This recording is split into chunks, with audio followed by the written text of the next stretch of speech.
Muy buenos días a todos. Hoy estamos celebrando algo extraordinario. En el mundo se celebran muchas cosas, hay celebración para todo, se celebran todas las cosas, pero ninguna celebración como esta, ¿no? Que estamos celebrando la resurrección de Jesús, y los cristianos pues tienen que recordarlo pues continuamente, que este hecho ha sucedido conforme a la promesa de Dios. Dios lo había prometido, como vamos a ver hoy, y se cumple su promesa también resucitando de los muertos a la persona de Jesús. Pablo y Bernabé, en su primer viaje misionero, entraron un sábado en una sinagoga. Se sentaron y escucharon la lectura de los profetas y de los escritos del Antiguo Testamento, y después de esa lectura, como era común hacer en la sinagoga, los principales les invitaron a dirigir unas palabras a los que estaban allí reunidos. El apóstol Pablo se levantó, hizo un gesto con la mano de silencio y dijo lo siguiente. Entonces Pablo, levantándose, hecha señal de silencio con la mano, dijo: varones israelitas y los que teméis a Dios, oíd. El Dios de este pueblo de Israel escogió a nuestros padres y enalteció al pueblo, siendo ellos extranjeros en tierra de Egipto, y con brazo levantado los sacó de ella. Y por un tiempo, como de 40 años, los soportó en el desierto. Y habiendo destruido 7 naciones en la tierra de Canaán, les dio en herencia su territorio. Después, como por 450 años, les dio jueces hasta el profeta Samuel. Después, como por 450 años, les dio jueces hasta el profeta Samuel. Y luego pidieron rey, y Dios le dio a Saúl, hijo de Cis, varón de la tribu de Benjamín, por 40 años. Quitando les levantó por rey a David, de quien también dio testimonio diciendo: he hallado a David, hijo de Isaí, varón conforme a mi corazón, quien hará todo lo que yo quiero. De la descendencia de este y conforme a la promesa, Dios levantó a Jesús por Salvador a Israel. Antes de su venida predicó Juan el bautismo de arrepentimiento a todo el pueblo de Israel. Mas cuando Juan terminaba su carrera dijo: ¿qué pensáis que soy? ¿Quién pensáis que soy? No soy yo él, mas he aquí viene tras de mí uno de quien no soy digno de desatar el calzado de los pies. Varones, hermanos, hijos del linaje de Abraham, y los que vosotros teméis a Dios, a vosotros es enviada la palabra de esta salvación. Porque los habitantes de Jerusalén y sus gobernantes no conocieron a Jesús, ni las palabras de los profetas que se leen todos los días de reposo, como hemos acabado de hacer en ese momento. Las cumplieron esas palabras de los profetas al condenarle. Y sin hallar en él causa digna de muerte, pidieron a Pilato que se le matase. Y habiendo cumplido todas las cosas que de él estaban escritas, quitándolo del madero, lo pusieron en el sepulcro. Todo el Antiguo Testamento señala a la persona de Jesús. Mas Dios lo levantó de los muertos, y él se apareció durante muchos días a los que habían subido juntamente con él de Galilea a Jerusalén, los cuales ahora son sus testigos ante el pueblo. Y nosotros también os anunciamos el evangelio de aquella promesa hecha a nuestros padres, el cual Dios ha cumplido a los hijos de ellos, a nosotros, resucitando a Jesús, como está escrito también en el Salmo 2: mi hijo eres tú, yo te he engendrado hoy. Y en cuanto a que se levantó de los muertos para nunca más volver a corrupción, lo dijo así: os daré las misericordias fieles de David. Por eso dice también en otro salmo: no permitirás que tu santo vea corrupción. Porque a la verdad David, habiendo servido a su propia generación según la voluntad de Dios, durmió y fue reunido con sus padres y vio corrupción.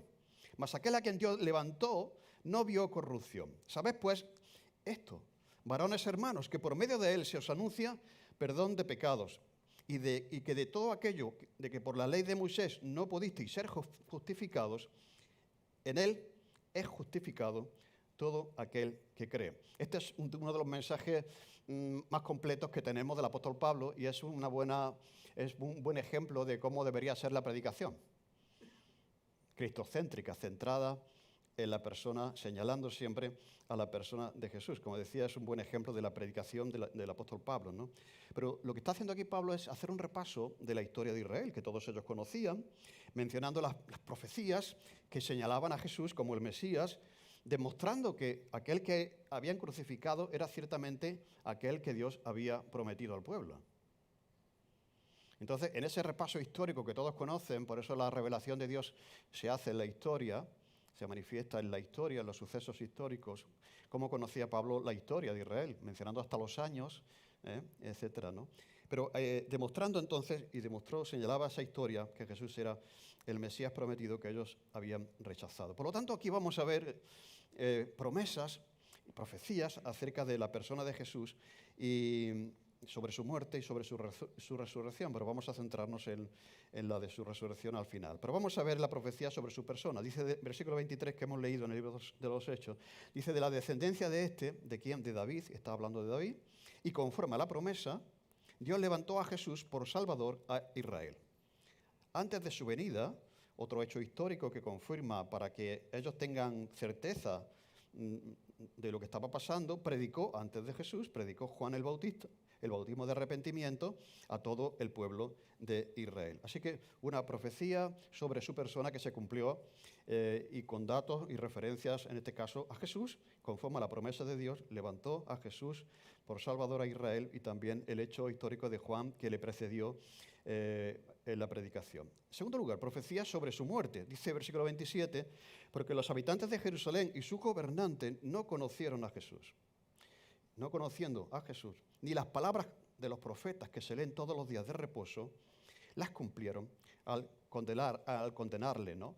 Y entonces, todo, como decía, señala a Jesús y están condenándole también, cumpliendo las profecías antiguas. Dice, no hallando en él causa digna de muerte, pidieron a Pilato que se le matase. Como decíamos el otro día cuando gritaban, salva ahora, y Jesús no promueve una rebelión militar como era la esperanza que ellos tenían de ser liberados de la opresión romana, pues entonces dicen que este no es el Mesías tal como debería ser, por lo tanto, crucifícale. Por lo tanto, profecía sobre su muerte también, y ahora vamos a ver profecías sobre su resurrección. Versículo 29, en el desarrollo que Pablo está haciendo, la argumentación que Pablo está haciendo. Dice, habiendo cumplido todas las cosas que de él estaban escritas, ¿cuántas cosas que de él están escritas todavía no conocemos? Todavía no hemos descubierto. Pero dice aquí, habiendo cumplido todas las cosas que de él estaban escritas, quitándolo del madero, lo pusieron en el sepulcro. Jesús ciertamente murió, mas Dios le levantó de los muertos. Y esas promesas Dios ha cumplido a los hijos de ellos, a nosotros, resucitando a Jesús. Como está también escrito en el Salmo 2, mi hijo eres tú, yo te he engendrado hoy. Decíamos el otro día que hay salmos mesiánicos que hacen referencia al Mesías, a su vida, a sus hechos, a su muerte y su resurrección. Y aquí vemos cómo Pablo apela a ese salmo, Salmo 2, versículo 7, donde dice, mi hijo eres tú, yo te engendré hoy, pídeme lo que quieras y te daré por herencia a las naciones. Versículo 7. Por lo tanto, aquí lo que Pablo está diciendo, que Jesús de Nazaret es el Hijo de Dios. Ya Dios lo dijo en el Salmo 2, versículo 7, mi hijo eres tú, yo te he engendrado hoy. Y en cuanto a que lo levantó de los muertos para nunca más volver a corrupción, lo dijo así, versículo 34, os daré las misericordias fieles de David. Está hablando aquí Pablo también de otra promesa, de que no solamente Jesús, el que ellos habían crucificado, era el Hijo de Dios, el enviado de Dios, sino también en cuanto a la profecía de levantarle de los muertos. Para nunca más, para no ver corrupción. Y lo dijo así, os daré las misericordias fieles de David. O sea, está apelando a las misericordias fieles de David. Y la pregunta es, ¿qué quiere decir Pablo con esto? Que apela a las misericordias fieles de David. ¿Qué quiere decir eso? Mira, lo que Pablo está haciendo es citar un texto de Isaías, capítulo 55, versículo 1 al 3. Dice lo siguiente, esa porción del profeta Isaías, a todos los sedientos, venid a las aguas, y los que no tienen dinero, venid, comprad y comed. Venid, comprad sin dinero y sin precio, vino y leche. ¿Por qué gastáis el dinero en lo que no es pan y vuestro trabajo en lo que no sacia? Oídme atentamente y comed del bien, y se deleitará vuestra alma con grosura. Inclinad vuestro oído y venid a mí, oíd y vivirá vuestra alma. Y haré con vosotros pacto eterno, las misericordias fieles a David. Por lo tanto, Pablo conocía perfectamente, como buen fariseo, que era pues toda la profecía y apela a las misericordias fieles de David, pero tampoco nos está diciendo aquí que son las misericordias fieles de David. Apela a Isaías, de acuerdo, hay una oferta de salvación, la frustración del ser humano cuando intenta encontrar la felicidad en aquello que no sacia, Pero dice aquí, venid a mí, dice, y saciaré vuestra alma. Inclinad vuestro oído y venid a mí. Oíd y vivirá vuestra alma. Y haré con vosotros pacto eterno, las misericordias firmes a David. Y vamos a ver dónde está esa misericordia firme a David. Vamos a 2 Samuel, capítulo 7, versículo 11, y aquí ya sabemos de qué se trata. Dice, aconteció que cuando ya el rey David habitaba en su casa, después que Jehová le había dado el reposo de todos sus enemigos en derredor, dijo el rey al profeta Natán, mira ahora, yo habito en esta casa de cedro, y el arca de Dios está entre cortinas. Y Natán dijo al rey, anda, y haz todo lo que está en tu corazón, porque el Señor está contigo. David, bueno, era un hombre conforme al corazón de Dios. Él ve que está viviendo muy bien, que disfruta de una casa de cedro, o sea, de una madera, todo engalanado, todo un palacio, ¿no? Y piensa, oye, yo, mira cómo estoy, y la casa de Dios, o sea, no tiene casa, Dios no tiene dónde morar, dónde habitar. Entonces tiene el deseo en su corazón de construir un lugar para donde Dios pueda estar habitándolo, ¿no? Entonces, el deseo tan fantástico que tiene David. Yo estoy muy bien, pero la casa de Dios no existe. O sea, el lugar donde Dios mora está abandonado. No hay un lugar. Yo le edificaré casa. Entonces dice el profeta, anda, haz lo que Dios ha puesto en tu corazón porque el Señor está contigo. Dice que aconteció aquella noche que vino palabra del Señor a Natán diciendo, o sea, el Señor sabía lo que había en el corazón de David y su deseo de edificar un templo, edificar una casa donde el Señor estuviese, ¿no? Y como el Señor lo sabe, le dice al profeta, con el que David ha compartido ese deseo, ve y di a mi siervo David, así ha dicho el Señor, tú me has de edificar casa en que yo more, ciertamente no he habitado en casa desde el día en que saqué a los hijos de Israel de Egipto hasta hoy, sino que he andado de tienda en tienda, de tabernáculo en tabernáculo. Y en todo cuanto he andado con todos los hijos de Israel, he pedido yo que alguien me construya una casa. He hablado yo palabra a alguna de las tribus de Israel a quien haya mandado apacentar a mi pueblo de Israel diciendo, ¿por qué no me habéis edificado casa de cedro? Oh, ahora pues dirás así a mi siervo David. Así ha dicho el Señor de los ejércitos. Yo te tomé del redil, de detrás de las ovejas, para que fueses príncipe sobre mi pueblo y sobre Israel. Y he estado contigo en todo cuanto has andado. Delante de ti he destruido a tus enemigos y te he dado un gran nombre, como el nombre de los grandes reyes que hay en la tierra. Además yo fijaré lugar a mi pueblo Israel y lo plantaré para que habite en su lugar y nunca más sea removido, ni los inicuos le aflijan más como al principio. Desde el día en que puse jueces sobre mi pueblo, a ti te daré descanso de todos tus enemigos. Asimismo Jehová hace saber que Él sí que te va a hacer casa a ti. Mira, el deseo de hacer casa, lo que vemos aquí es que Dios en ningún momento había pedido a nadie. Si Dios lo hubiera pedido, no pasa nada. Dios pide que se haga algo y alguien lo hubiera hecho, ¿no? Dios pidió muchas cosas. Pero en este caso Dios no pidió a nadie que se le hiciera casa. Pero sin embargo, David tenía un corazón, pensaba en las cosas de Dios, pensaba Dios mismo, yo estoy muy bien, pero Dios no tiene dónde estar. Yo voy a hacer una casa a Dios, yo voy a hacer un templo, un lugar donde Dios more, ¿no? Así que eso no es algo que Dios ha pedido, pero que está bien. O sea, le dice el profeta, tú haz lo que haya en tu corazón. Quiero decir que a veces Dios te pedirá que haga una cosa y otras veces no te lo va a pedir. Pero si es un bien, hazlo, porque eso va a honrar al Señor.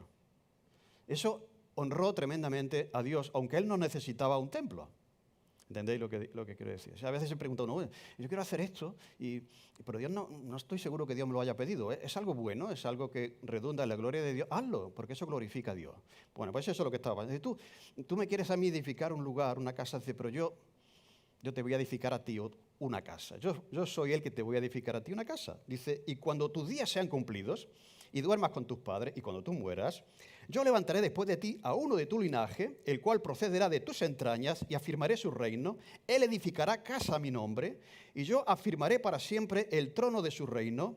Yo le seré a él padre y él me será a mí hijo. Bien, David quiere hacer una casa física, un templo, y Dios le dice al profeta, ve y le dice a David que eso me agrada, pero yo le voy a edificar una casa a él. No de ladrillos, no de piedras, sino que es algo que se puede destruir con el tiempo, sino que yo le voy a levantar una casa, una descendencia. Una descendencia. Y cuando él ya no esté, cuando él haya muerto, yo voy a sucesivamente a poner descendencia hasta que venga Jesús, el Mesías, que sería de la simiente de David. Eso es lo que dice el ángel a María, ¿no? Dice, entonces el ángel le dijo a María, Lucas 1, 30, 33, María, no temas, porque has hallado gracia delante de Dios y ahora concebirás en tu vientre y darás a luz un hijo y llamarás su nombre Jesús. Este será grande y será llamado Hijo del Altísimo y el Señor Dios le dará el trono de David, su padre. ¿Veis? Dios está construyendo una casa, una descendencia a David. Y reinará sobre la casa de Jacob para siempre y su reino no tendrá fin. Bien, cuando ellos estaban clamando el domingo de Ramos, bendito el que viene, Hosanna, el hijo de David, pues eso, David fue uno de los mayores conquistadores y mayores luchadores, ¿no?, de los reyes de Israel. O sea, conquistó muchos territorios, etcétera, logró muchas cosas, ¿no? Y claro, ellos estaban esperando, sabían de esta promesa, pero estaban esperando que fuera muy similar a David, o sea, que fuera un rey guerrero. Bueno, ya sabéis eso, ¿no? Pero entonces les confundió esa entrada que decíamos el otro día. Pero realmente Dios estaba construyendo una casa, una descendencia a David. ¿Qué significa entonces? Os daré la misericordia firme de David, que Dios ha cumplido lo que le prometió a David. Fue un pacto, hemos visto en la clase de formación bíblica que Dios establece pactos, compromisos con el pueblo.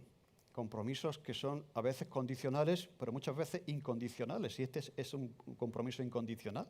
Dios había prometido, viendo el corazón de David, que de su simiente vendría el que heredaría su trono, se sentaría en el trono de David, el Mesías. Y por lo tanto, lo que está diciendo David a un montón de gente que conoce perfectamente la Escritura y que aprecia profundamente a David y que espera que de su simiente alguien se siente en el trono y conquiste como lo hizo David, pues dice, esto es.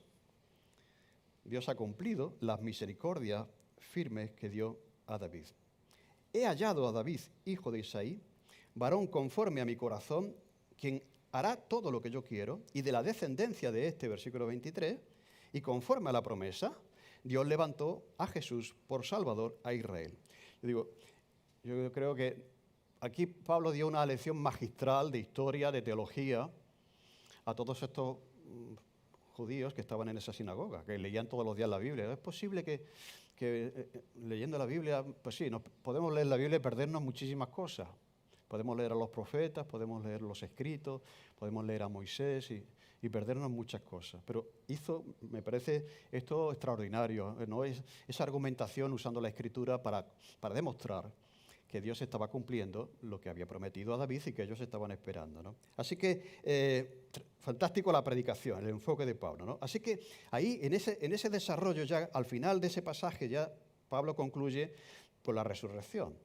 Y entonces aquí va y dice lo siguiente. Por eso dice también en otro salmo, no permitirás que tu santo vea corrupción. Bien, pues, ¿qué salmo es ese? Pues el salmo es el Salmo 16, versículo 10. Dice lo siguiente, porque no dejarás mi alma en el Seol, ni permitirás que tu santo vea corrupción. Bien, ahora resulta que el Salmo 16 fue escrito ¿por quién? Fue escrito por David. Fue escrito por David. Bueno, ahí el Salmo de David. Vale, y entonces está diciendo que no permitirás que tu santo vea corrupción. Bien, la idea es que ellos consideraban que David se estaba refiriendo a sí mismo. A sí mismo. Que Dios no va a permitir que él se pudra en una tumba. ¿De acuerdo? Entonces, su concepto era que cuando escribe David eso, ¿de quién está hablando? ¿A quién se refiere? No permitirás, no dejarás que mi alma en el Seol, ni permitirás que tu santo vea corrupción. Pues ellos pensaban que se refería a David, a sí mismo. Era como una esperanza de David que luego no se cumplió, porque murió. Entonces él anhelaba, como todo el mundo anhela, no morirse. Y entonces podría ser también nuestra petición, ¿no? Señor, no permitas que me muera, ¿no? Que no quiero pasar por ahí.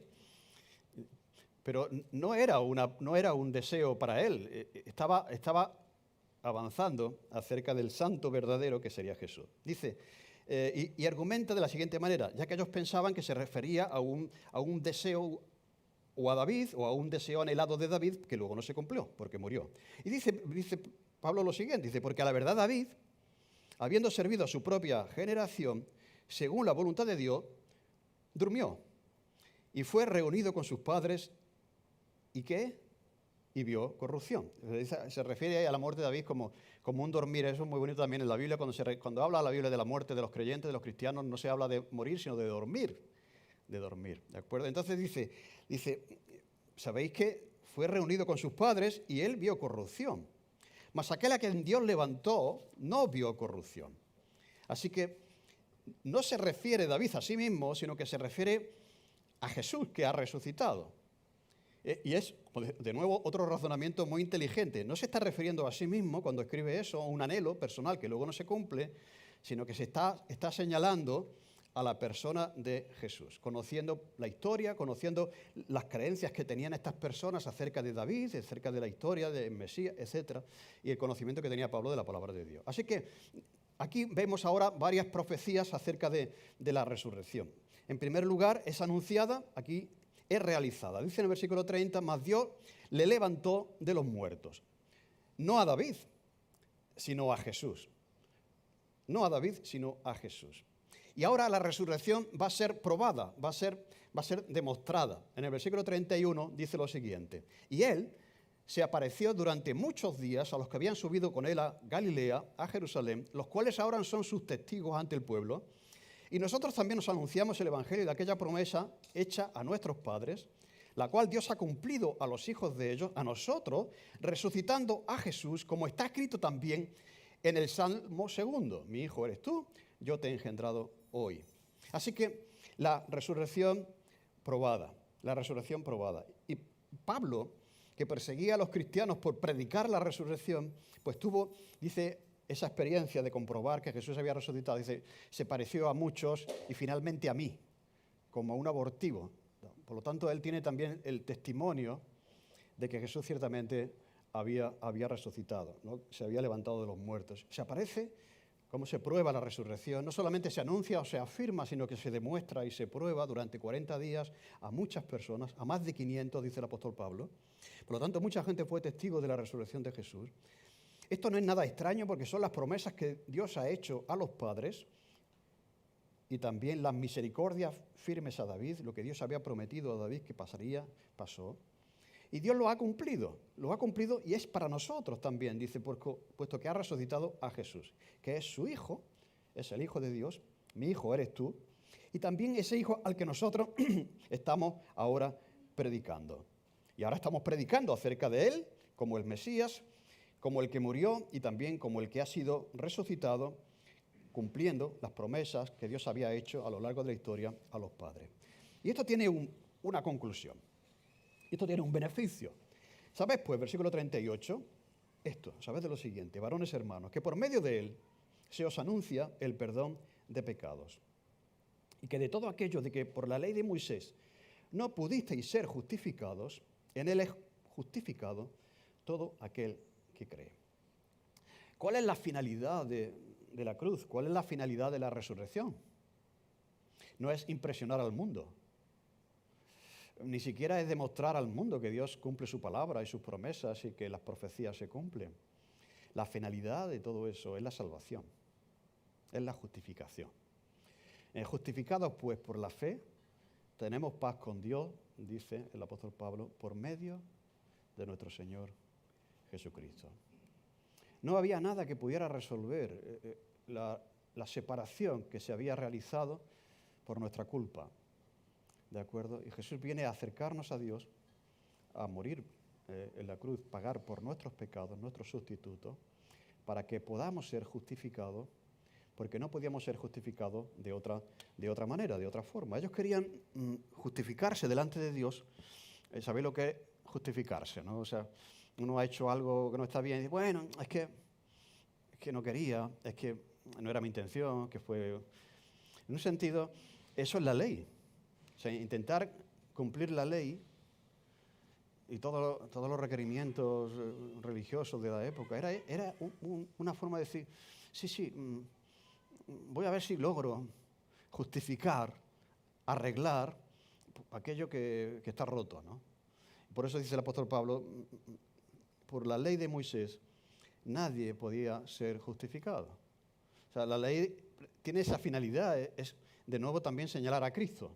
Es que miremos a Jesús, el que ha hecho posible nuestra justificación. Entonces, todo el argumento, toda la historia, todas las promesas, todo el cumplimiento de las promesas, la muerte, la resurrección, tiene el fin, la finalidad de la justificación delante de Dios de todo aquel que cree. Esa es su finalidad, ese es su propósito. Ya hemos dicho, el mayor problema del mundo mora dentro del propio corazón y Jesús ha venido a arreglar eso, remediándolo a través de su muerte y a través de su resurrección. Y justificados pues por la fe, dice el apóstol Pablo, tenemos paz con Dios por medio de nuestro Señor Jesucristo. Para justificar a todo aquel que cree. Y en este día de celebración, al final de todo eso, deberíamos preguntarnos si creemos en Él. No es una fe inconsecuente, inconsciente, irreflexiva. O sea, tenemos datos aquí. Mira, si había alguien que estaba menos predispuesto a creer en Jesús, era Pablo. Quiero decir que no era una predisposición psicológica a creerse algo, ¿no?, que parece que sonaba bien, pero que a lo mejor no era cierto, ¿no? O sea, Pablo era un convencido de la Escritura, ¿de acuerdo? Conocedor de la Escritura, de las profecías, etcétera, etcétera, pero cuando presenció que Jesús ciertamente había resucitado, pues fue completamente transformado y entendió, porque probablemente él también se encontraba entre aquellos que pensaban que David se refería a sí mismo, no permitirás que tu santo vea corrupción. No se trataba de David, se trataba de Jesús, porque David, como sabéis, murió y está enterrado.